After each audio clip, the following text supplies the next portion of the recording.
Let the earth be stilled before the sight of a Father's sacrifice that revealed the depths of love divine in the face of Jesus Christ. Through a life of full obedience and a death in agony, he removed the rebel's punishment and set the prisoner free. You just sang those words a few minutes ago, and they reflect perfectly what it is we're going to be talking about this morning from 1 John 4. They're the essence, in fact, of what we are dealing with as we return once again to this great subject of the Apostle John, who wants us to understand that God is love and what it means for us to know the Father's love. We started talking about this all the way back at the beginning of the 3rd chapter, where John begins this great discussion of the love of God. But as we come into chapter 4, John adds some significant weight to what he has been suggesting all along. And he's moving, you remember, from a discussion of love as something we do to a discussion of love as something we are. That's a very big difference. Religion builds its life around doing. Christianity builds its life around being. To love is to be. And John asserts that God is love. The very nature of God, the genesis of love itself, flows out of his own nature as a God who is love. It's intrinsic to what it means for God to be Yahweh, is that he is the very essence of love itself. He is the very embodiment of love itself. Now, John wants us to understand, of course, by intimation, that love is a part of what we are as well. Having been formed in the nature and image of God, we therefore possess an ability to love. The nature of God flowing into human beings becomes such that we possess within our own DNA the ability to love. Love is a part of what it means to be human. Love is an ontological reality. It's a part of what it means to be God, and it's a part of what it means to be human. But the very nature of a believer even goes one step further, that the nature of a believer is one who possesses an inculcation by the Spirit of God of an utter reflection of this pureness of God's love himself. The believer stands unique in the world because by the very nature of God poured into him by the Spirit, the believer becomes an even greater example of what it means to love, because he possesses an even deeper and specific DNA of love, where the human ability to love, deeply marred by sin, is redeemed.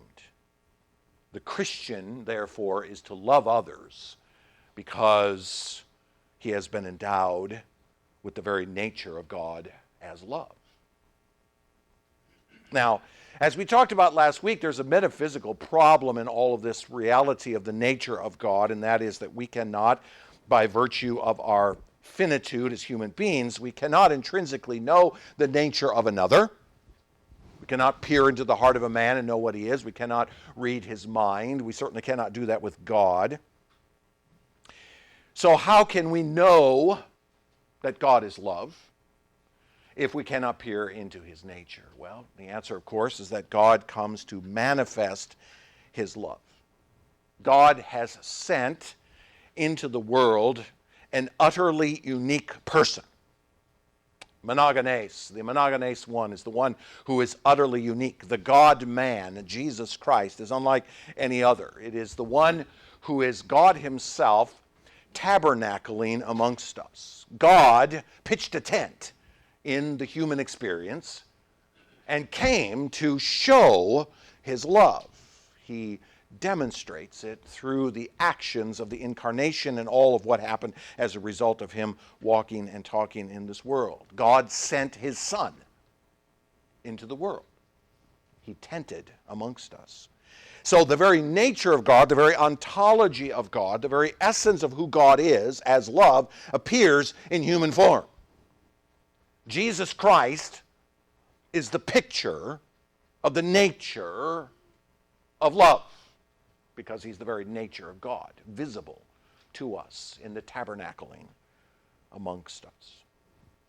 So we learned last week that the very essence of Jesus, the very essence of the God-man, the unique one, is that it is, in the incarnation, a picture of the love of God. But John is not satisfied to end there, because he knows that God coming amongst us must demonstrate that as well. As I said, we don't even intrinsically able to see the nature of Jesus, right?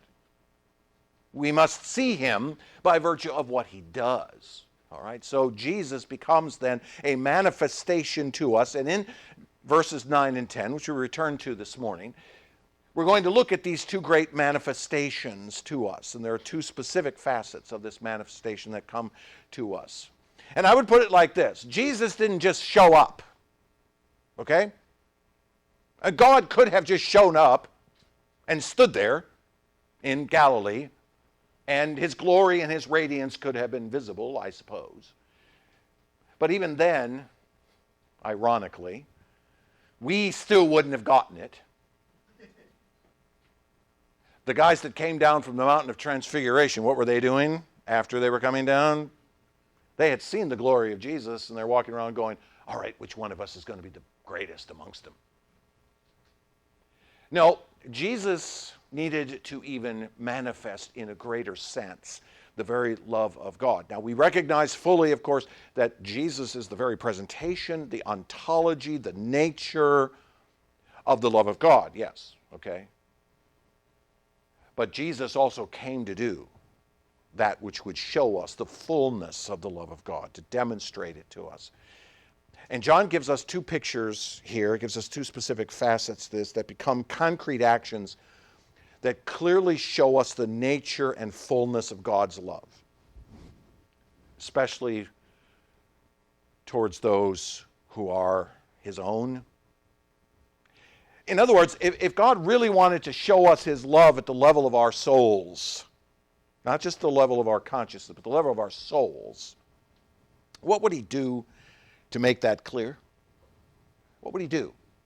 What would the Son of God do, this tabernacling one? What would he do to show us fully the nature of the love of God? What would he do? What actions on his part, the part of the unique one, would satisfy our need to know? Now, I'm going to show you these two manifestations in verses 9 and 10. I'm going to show you what God is, or we're going to talk about what John reveals as what God would show his finite creatures, to show his intrinsic nature. But I'm going to do them in reverse order. I'm going to do them in reverse order. I'm going to start in verse 10 and go back to verse 9 after that. Now, I realize John wrote them in a certain order, and it's a violation of company policy to reverse the order.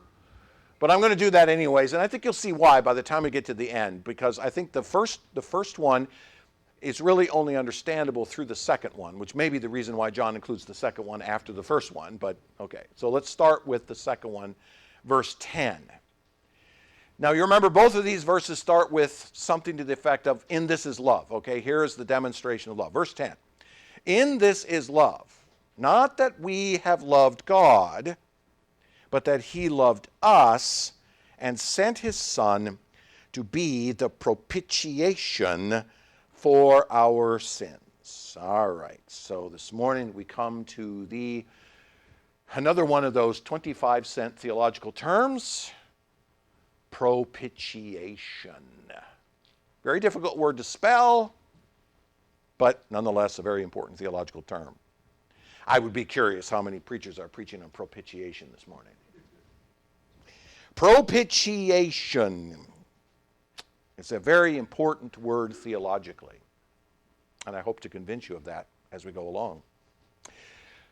Now, let me just lay before you a very simple definition of this word first, and then we'll explore its meaning in greater depth. The definition would be this: the work of Christ, whereby he fully bears God's wrath, thus averting that wrath from the elect, producing a state of favor in God's eyes towards them. All right, so let me say that again so we get it clear. The work of Christ, whereby he fully bears God's wrath, thus averting that wrath from the elect, producing a state of favor in God's eyes towards them. The word propitiation does not exist if you do not believe that God is a God of wrath, right? So what is wrath? When we talk about the wrath of God, what do we talk about? Now, I seriously doubt there's anybody in America preaching on the wrath of God this week, because that's a theological topic that's all but disappeared from the modern theological lexicon, but it is extremely important. There's a couple of different words in the Greek that speak of this word wrath. One is the word orge, the other is the word thymos, but both of them are similar words that mean something like anger or fury or maybe violent passion, or in a more explicit sense, punishment directed towards sin and evil. So if you just get out a dictionary and look up the word wrath, typically it means something like anger or something like passion, passion of fury, violent passion, or something like that. But I would suggest to you that there's a much broader definition of this word. You've probably heard me say this before, but I believe that wrath, biblically speaking, is the total response of God towards disobedience, rebellion, and sin. All of God's response to it. Yes, there is an anger component. Certainly, God is angry that his creatures flaunt their freedoms and rebel against him in sin. Certainly, God is angry about that. But I would suggest that it's even more than that. It's all of that, but it's also a sense of grief in God. A sense that he looks upon this creature that he endowed with his own image and sees it deeply marred by rebellion and sin. A sense of grief in him. I would also suggest that it's also a sense of great disgust. A response of God towards that which is unholy. He looks upon it with great disgust. And even if I might go so far as to suggest a hatred by God, a visceral kind of reaction towards disobedience, towards sin, that makes him even respond with hatred, in a sense, towards those who are in rebellion against him. I think that wrath is much, much more than God just being angry. It's much, much more than God just stomping his foot in anger. It's the entirety of a response to God. I liken it to the concept of disgust. So much so that God must avert his eyes from it. He must not look upon it. It's disgusting to him to see rebellion and sin. It's awful. I know I've used this illustration before, and it's one that hits close to home for some of you, but it's very much like opening a diaper at 2 o'clock in the morning. And there's a visceral sense of wanting to go, ooh, I don't want to look at that. Now, picture that, okay? That's what I'm thinking part of wrath is all about. It's like, oh, that is just so bad. I can't even look at it. I can't even get close to it. In fact, I had to plug my nose and run out of the room. That's the idea of wrath to me. It's more than just anger. It's the totality of God's response to sinners. Now, imagine that God is looking upon the entirety of the human race with that kind of reaction. Okay? He's looking upon humanity, fallen, rebellious humanity. That's how he's responding. The modern evangelical idea that God is looking down upon rebellious sinners and he's still showing them great love and he has this great sense of desire towards them, it's biblically unsound and untrue. No, God looks upon sin and rebellion with disgust and with anger, with fury, and so forth. It's also against the modern concept that, God doesn't have any wrath. He has no wrath against sin. He's only a God of love, right? Or for some, his wrath is minimized by his love for his creature. Sure, he gets angry, but his anger is minimized by the fact that he looks upon us and he sees us as creatures created in his own image. Well, if we want to just be flat out honest about it, when Paul says that the way we are seen by God is spiritually dead, nobody really likes looking at a dead body. It's not really what we like doing. It's the picture. It stinketh, yes. I like the King James Version. Stinketh. But if we deny the idea that God is a God of wrath, if we try to somehow subject God to a better understanding because we don't want to think of God as a God of wrath, we only want to think of him as a God of love, there's some implications of that. One is that without such a thing, it implies that our sin is not real. But in God's eyes, our sin is real.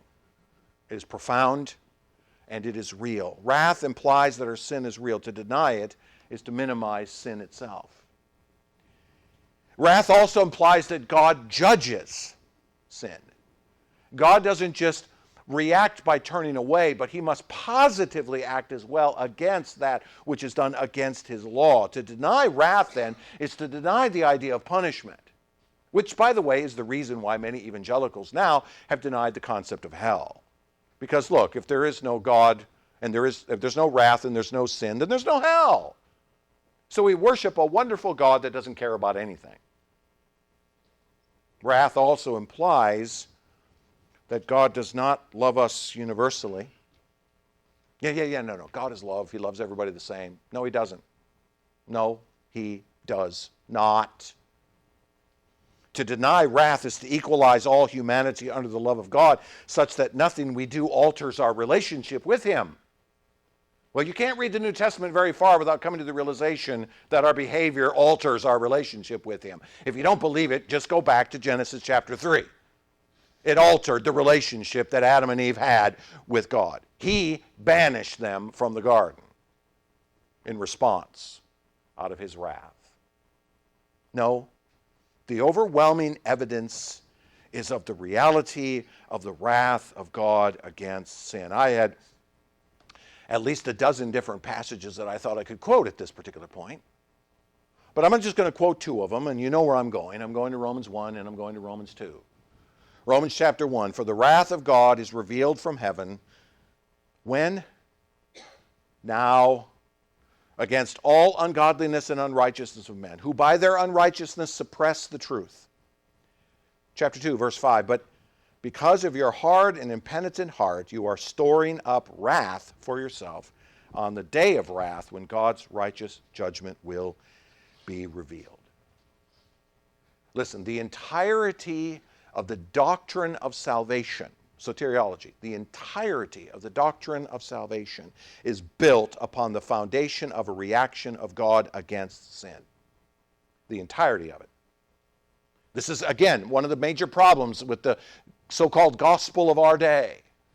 To deny wrath, to deny sin, to deny hell undercuts the entirety of the gospel message. Because listen, if there is no wrath, if there is no sin, if there is no hell, then the question, you must be saved, is moot. Because the obvious question is, saved from what? You can't say you're saved if you're saved from something. We need to be saved from something. John in this chapter says, not that we have loved God, right? In this is love, not that we have loved God. Make no mistake about it. John is clear. A proper biblical anthropology starts with an understanding that humanity hates God. All of humanity hates the Creator. If you don't believe me, I would suggest you read the newspaper. The human race does not love God intrinsically. No. What was hardened into our hearts at the tree of the knowledge of good and evil was a hatred of God and his law. No man wants to be under God. We are in rebellion against God. We have not loved God. But God, in his mercy, has chosen to love some. Notice I didn't say all. I said some. God could have lavished his love upon all, but he chose not to. He chose to lavish his love on some that he has set aside to himself. Our default state is not one to love God. God's wrath is rightfully targeted against all of humanity as reprobate sinners. This world is under wrath. Listen to me. The culture in which we live is under the wrath of God. What is taking place around us is God expressing his wrath over a civilization that for at least 1,000 years had his blessings over it and now has abandoned him entirely. And thus his response is to lift his hand and allow his wrath to flow. We will have to endure that for a while. Now, some want to suggest that this word propitiation is too strong. They would prefer to use the word expiation rather than propitiation. Expiation is the idea of taking away guilt or punishment through the payment of a penalty or an offering of atonement, meaning out of. Ex is out of, so expiation meaning out of this. Now, this is a term that is favored by the liberal house of evangelicalism, expiation over propitiation. And of course, they deny that we are under wrath at all, that Christ simply all that he needed to do was simply remove a sense of guilt within us. So he expiated our guilt. So in other words, you could be a rebel against God according to this expiation theory. You can be a rebel against God, but God has simply removed your guilt. So I know that you're a sinner, but stop feeling guilty about it. Okay? That's the liberal perspective, the liberal gospel, which says there is no wrath. God is not angry with us anymore because Christ went to the cross and he simply took away our shame. But we recognize in Reformed circles that expiation applies primarily into the doctrine of the atonement. Christ did remove guilt, but he did that through atonement, by paying the price for sin. But the element of how God sees the sinner is still another matter. Technically speaking, Christ can come and say, okay, you no longer have to feel guilty anymore. But that still leaves us in a position where we're looked at by God as being a sinner, a rebel, an outcast. Propitiation is a necessary element of our doctrine in order for us to recognize that God's wrath needed to be dealt with somehow. It can't just be left there. Or we can't simply just deny it exists. So we don't just use the word expiation. John used the word propitiation here. It's a different term. In fact, there are 3 different words in the New Testament, all coming from the same root, which mean propitiation. Hilasterion, hilaskomai, and hilasomas. They're all from that same root, but they all basically mean the same thing. To avert, to absorb, to appease. To avert, to absorb, to appease wrath. Propitiation, as I said, is to bear the reaction of God towards sin such that it produces a change in the view of God towards the sinner. In other words, it's not expiation, meaning out of, it's propitiation, it's into, to accomplish something for someone. It's to actually positively do something. Christ just doesn't go to the cross and appease your guilt. Christ goes to the cross and absorbs the reaction of God to you entirely. Now, that certainly means that you will no longer be guilty, but it means something has changed. It's changed. It's the way that Christ has changed the view of the elect in the eyes of God. He's changed the way he looks at you. The unique one, absorbed the wrath of God in himself. 2 Corinthians 5:21 tells us that he made him to be sin. God made the unique one to be sin. By the way, notice the ontological reality of that statement. He didn't just take on sin. No. He made him to be sin. Jesus became the essence of sin itself, the nature of sin itself, so that he could experience the fullness of what sin brings about in mankind. He absorbed, therefore, the response of God towards the sin of every elect person. Now, there is no way in the world I can explain that to you. You and I cannot imagine or fathom the depth of what it was that Christ would have experienced in becoming the sin of millions of people and then feeling God's response to it. Makes you shudder. But it's true that he absorbed the wrath, and then he also appeased the wrath. God's reaction to sin came upon Christ, but Jesus satisfied God's reaction to sin by allowing himself to substitute for the elect sinner such that God was now satisfied. Jesus hangs upon a cross. He is bearing the sin of the elect in himself, the fullness of the reaction of God. And in the process of doing so, he appeases that wrath. God's wrath is fully carried out. His reaction is fully carried out against sin. There are many today who want you to believe that God just went, okay, never mind. Right? Let's sweep it under the rug. Okay, so you're a sinner? Well, okay, God just swept under the rug. Didn't matter. God just looked at past it, just winked at it. Wrong! No. God cannot, by nature, wink at sin. He cannot just by nature go, it doesn't matter. It's okay. It's fine. I don't care. No. God must respond to sin. His very nature is holy. His very nature is such that he must respond.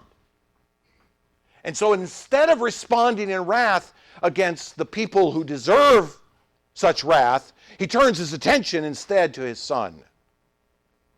And the Son absorbs that wrath and appeases it.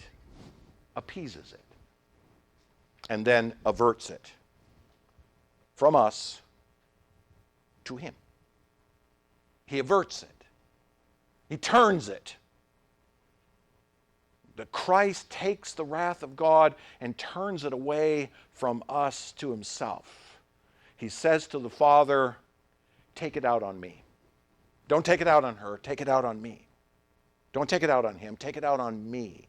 I will be the one to absorb and appease and avert that wrath on behalf of the people. He bore it himself on the cross. All of the visceral reaction of God towards sin in his elect people came upon Christ in that 6 hours on that cross. Something we really cannot fathom, but we must understand the depth of that. Let me just consider a few things with you very quickly. What makes the destiny of the reprobate hell, okay, a place called hell, is not eternal separation from God. Okay, a lot of people say that, right? They say, well, hell is a place of eternal separation from God. And I get what they're trying to get at. I get they're trying to say, okay, it's a place where you're not going to have the blessings of God anymore, and you're going to, okay, no. An omnipresent God will be very much in hell just as much as he's in heaven, right? There is no escaping from the omnipresence of God. Rather, what makes hell to be hell is the sense of wrath that the reprobate will experience, not in being separated from God, but in being separated from every good thing. Every good thing that brings any sense of hope. Any sense of hope. We're talking about John Stott becoming an annihilationist, right? Well, if you believe in annihilation, you're giving the people of hell hope.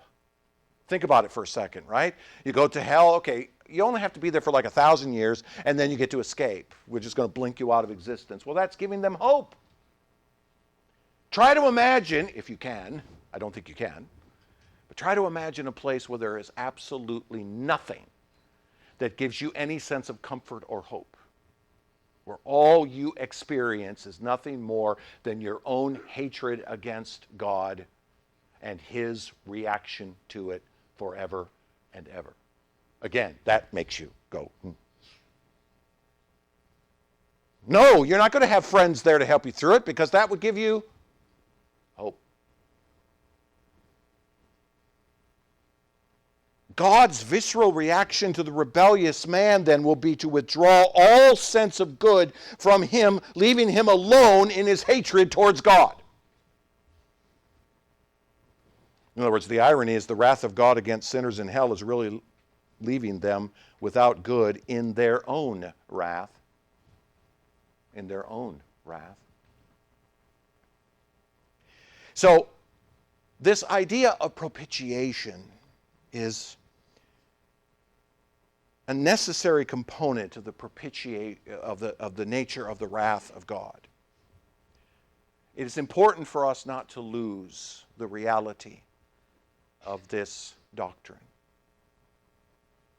John, in verse 10, tells us that one of the greatest manifestations of the love of God, and John could have picked many things, but he picked this, that one of the greatest manifestations of God's love for us is that God sent the unique one to bear his own wrath against his people. God sent the unique one to bear his own wrath against his people. Or think of it like this. You want to talk about ironies? The love of God averts the wrath of God. The love of God, his own love for a people that he knew, averts his own wrath against them. They rightly deserve his wrath, but his love averts it for us. I think that's the reason why John chose this particular doctrine to highlight. Because if we really want to talk about how God would manifest his love towards his creatures, the first thing that should come to our mind is his hatred towards his creatures. God shows his love for us, not that we've loved him, but that he loved us and sent his Son to be a propitiation against his own wrath against us. Now that, my friends, is love. Which brings us back to verse 9. As I said, I'm going in reverse order here. Verse 9 says, in this the love of God was made manifest among us. Remember? Okay. That God sent his only Son into the world so that we might live through him. Now, many Christians reading that verse sort of read through it fairly quickly and don't stop to ponder the ramifications of it, but my job is to help you ponder the ramifications of things. So here we are. And many people kind of look at this like, well, yeah. When we die, we're going to get to go to heaven. Isn't that great? We're going to get to live, right? We have eternal life. And so when we die, we're going to go to heaven. And that's wonderful. And it's true, obviously. Yeah. Those who belong to Christ will enjoy a forever in his place, right? In his sight. We'll look into his face. I do think that the last, this is a comment, I think the last stanza of that hymn that we sing is wrong. It's not when we see the Father's gaze, but when we see the Son's gaze. But that's nitpicking, okay? But the point is that yes, we will go to heaven. We will see Christ. We will see all of his blessings upon us, right? But you will notice that John is probably not thinking that way. He's probably not thinking that way.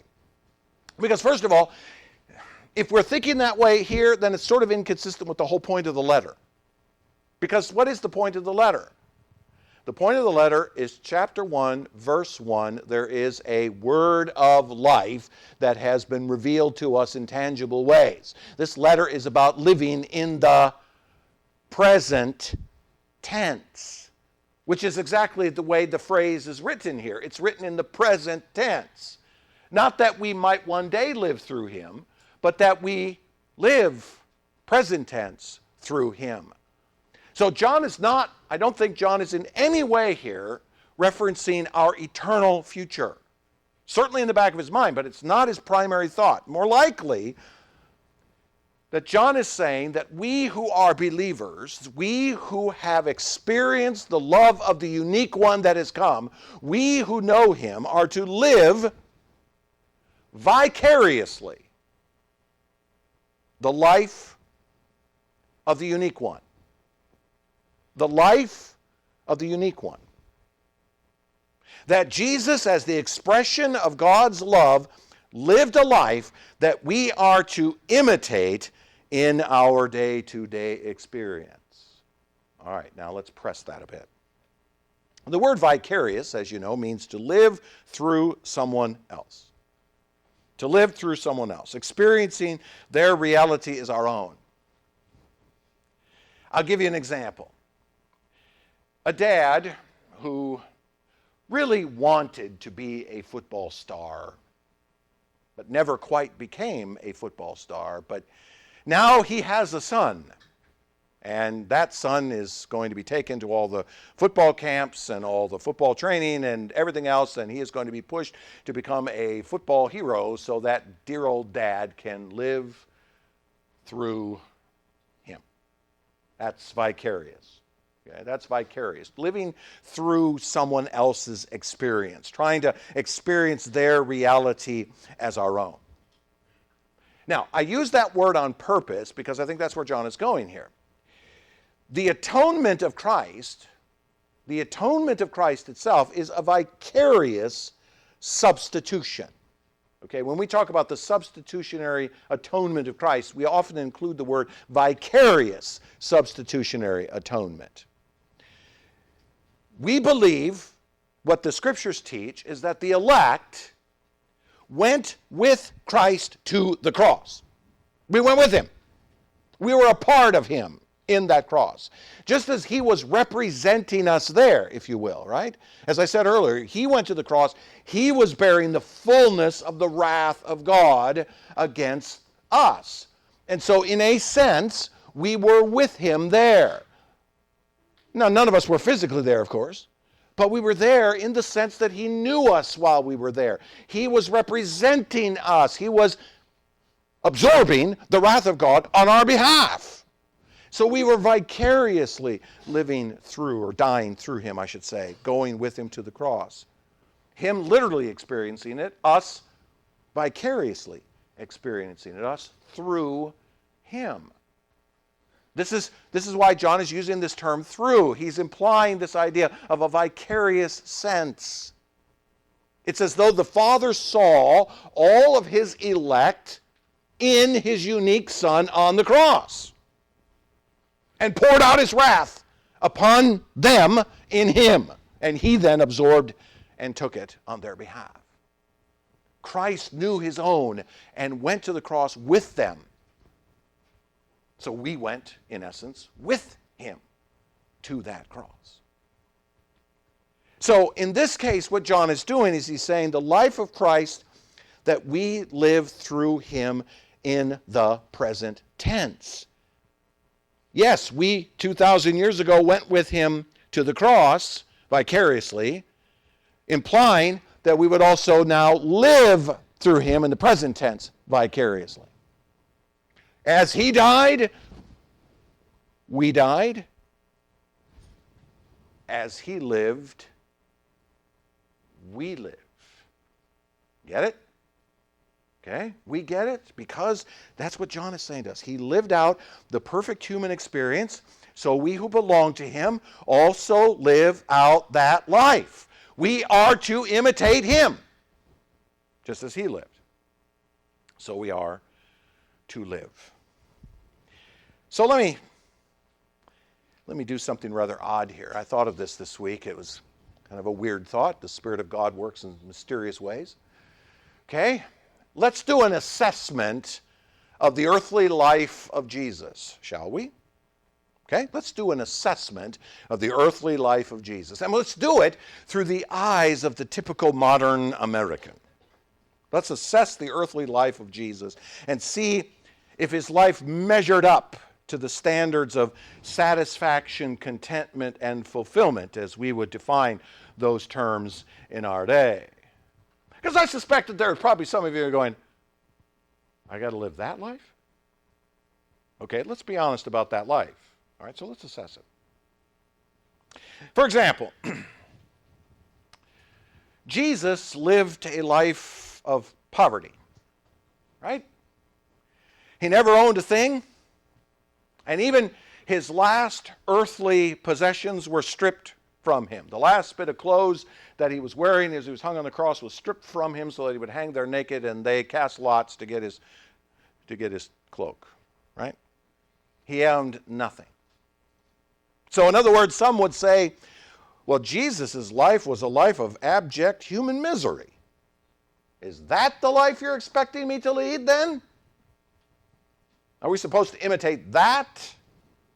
Now, notice what I just did. I set you up, right? Because, okay, there's a whole lot of people that are going, something doesn't smell right here. Where is he going here? Our response would be, no, no, no. Our response would be this. The unique one that walked around in Israel may never have owned a car. He may never have owned a home. He may never have owned a fancy cell phone. He may never owned any of those things. But that same one that was walking around in Galilee owned everything he laid his eyes on, everything his foot touched, and everything he saw in the heavens above him. He didn't own a thing. At the same time, he owned everything. I'll put it like this. You may have a fancy Galaxy phone in your hand, but he owned the galaxy over our heads. He owned all the galaxies in the universe. He owned them all. We say no, no, no because we know that the Jesus that walked around, the unique one that walked around in Israel, he was fully satisfied in his station of his earthly life. He never, ever had a single moment of envy over what others possessed. He was perfectly satisfied being the owner of all creation. So yeah, sure, Jesus was a man of poverty. He didn't own a thing, right? But that's not what we're being asked to consider. Let me give you a second example. Well, Jesus had to deal with a lot of adversity in the course of his life. He was constantly being dogged by all those who hated him. Right? So some would say, well, his life was one of constant anxiety in the face of opposition. Is that the life you're suggesting I'm supposed to imitate? And our response would be, no, no, no. The unique one may have struggled with demonic forces and earthly rebels, but he possessed all power over them. Jesus had all power over all of them. He was fully content in the circumstances of his earthly life. Jesus never had to learn contentment, did he? No. Because he looked at every situation, no matter what it was, no matter what the situation was, and he could look and say, I have the power over you and everything else. One word from me and you, Mr. Pontius Pilate, would no longer exist. But I don't care, because I've come to fulfill a purpose. He was fully content in the circumstances of his earthly life. He never had to learn contentment. He was fully content regardless of the moment. You and I have to learn contentment, but he did not. He was content in every single situation across the fullness of his life. Okay, another example, a third one. Well, Jesus faced monumental challenges. He was faced with the greatest trial of purpose in human history. The greatest trial of purpose in human history. which leads some to say, well, his life led him to having to face a cruel death. And our response would be, no, no, no. The unique one certainly had to face a cross, right? But he did so with the full knowledge that his entire purpose as the Son culminated in that terrible moment. His whole reason for being born into that stable was to go to that cross, and he knew it. He never struggled with purpose.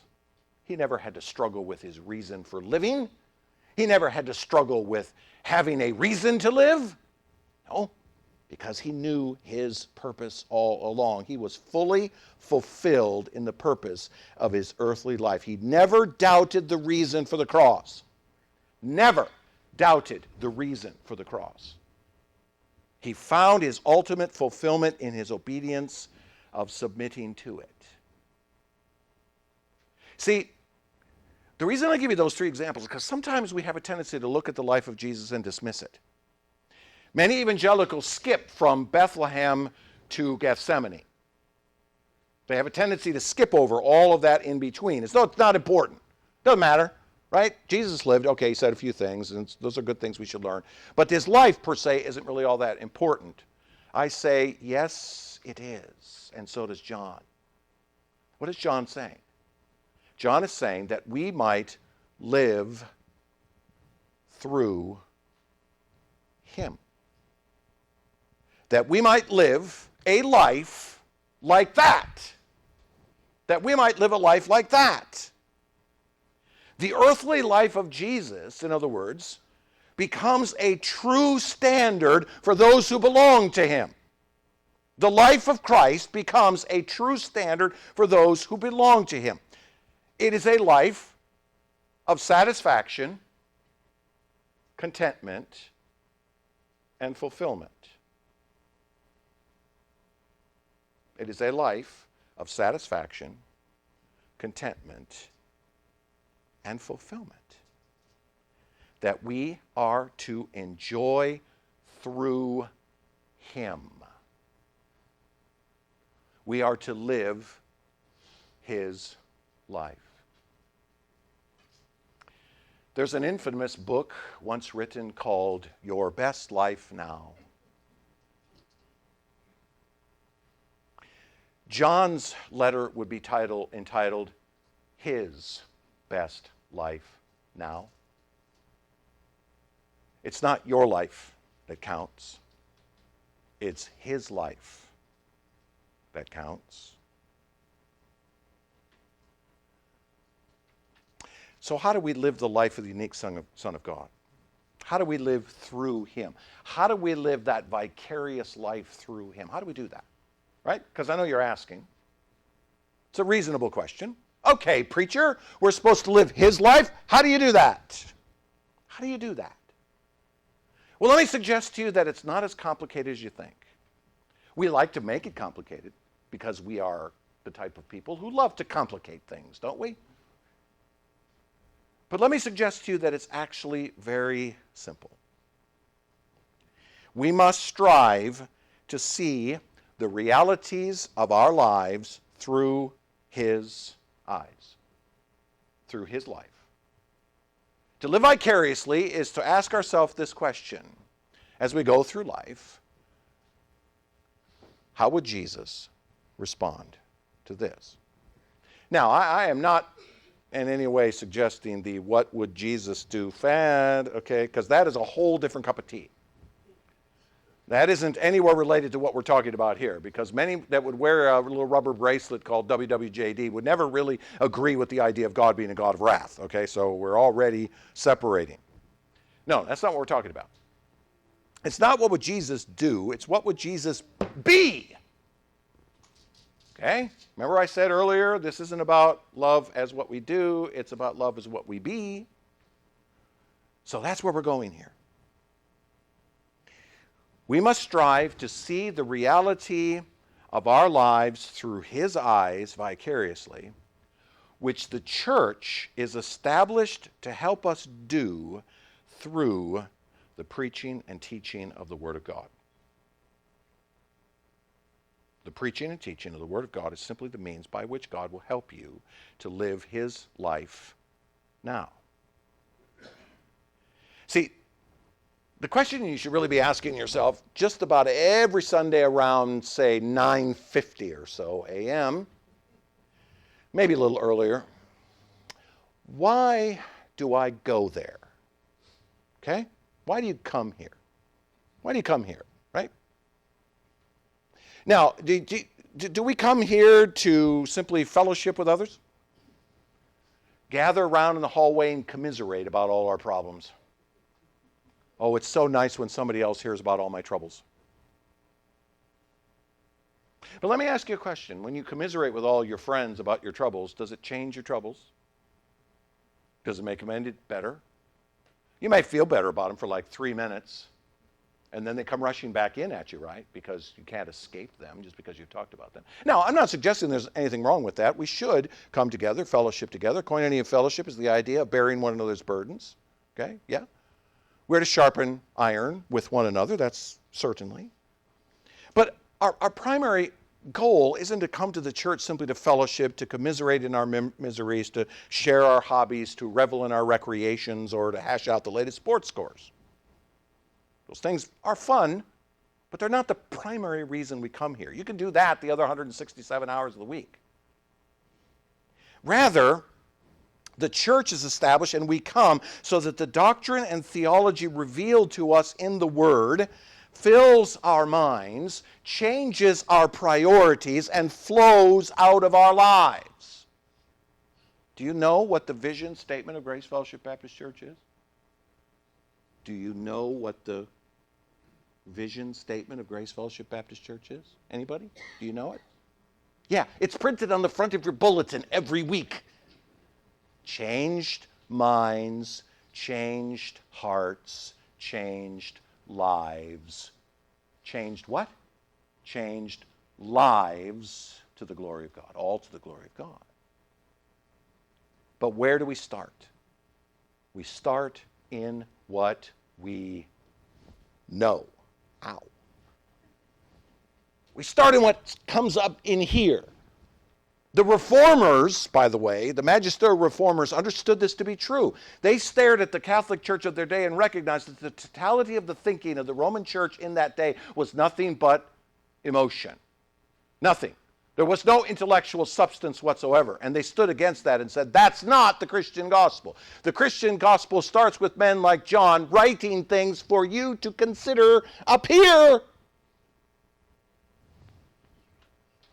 We need to understand what has been revealed, or as one philosopher said, to think God's thoughts after him. Now maybe you get it why I decided to preach on propitiation first.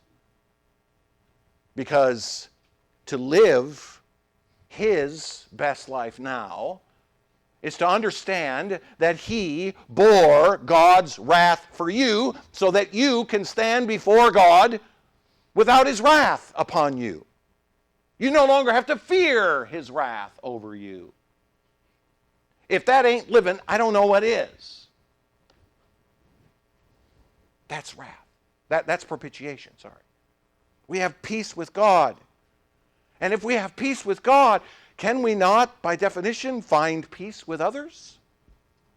Can we not find peace with one another because we have peace with God? Does it really matter what that person said to you like 30 years ago that you're still holding a grudge about?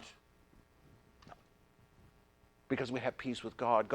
Christ Jesus has averted the wrath. The unique one has come to avert the wrath of God against us, and thus we can live like he did. We can now walk at peace.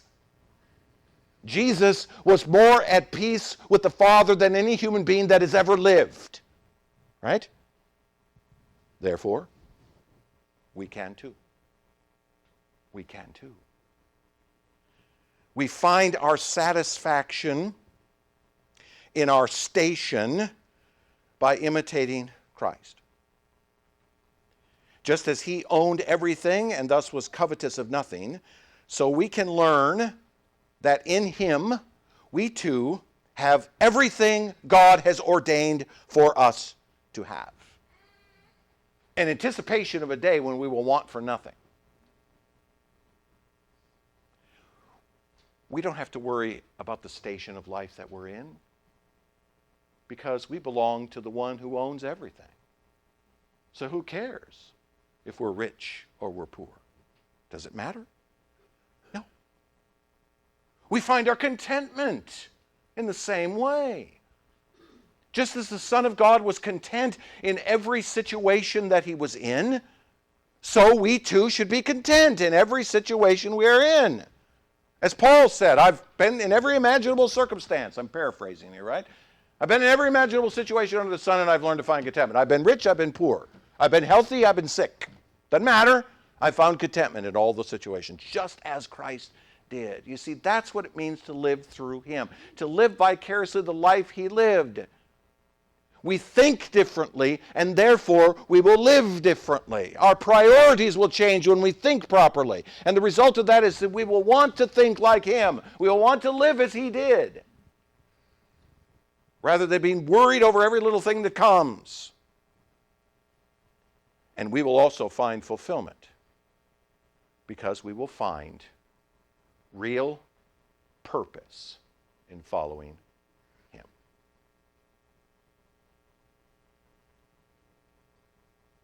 The life of Jesus is not some theoretical idea, okay? It's not some theoretical idea for the super Christian. It's a day-to-day focus on what he has revealed and to view our circumstances accordingly.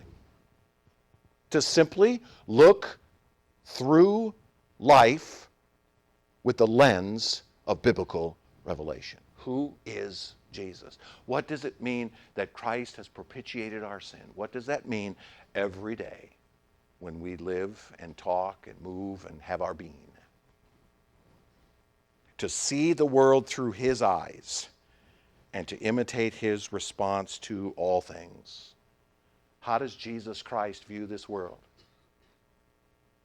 Does he look at your life like it's out of control? Not for 1 second. Nope.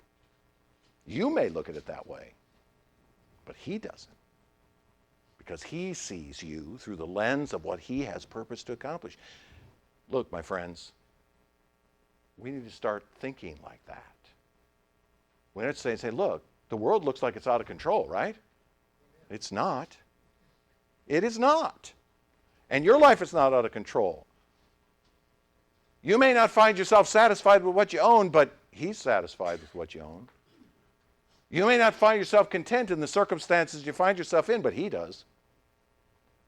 And you may not find the fulfillment you think you deserve in this world, but he does. Live through him. Live through him. This is how we know the love of God. God has come, sent the unique one, to propitiate his wrath from us, to relieve us from the wrath of God, so that we can now go and live like him, pursuing his purposes, his intentions. That, my friends, is the essence of the love of God. That is what it means that God is love.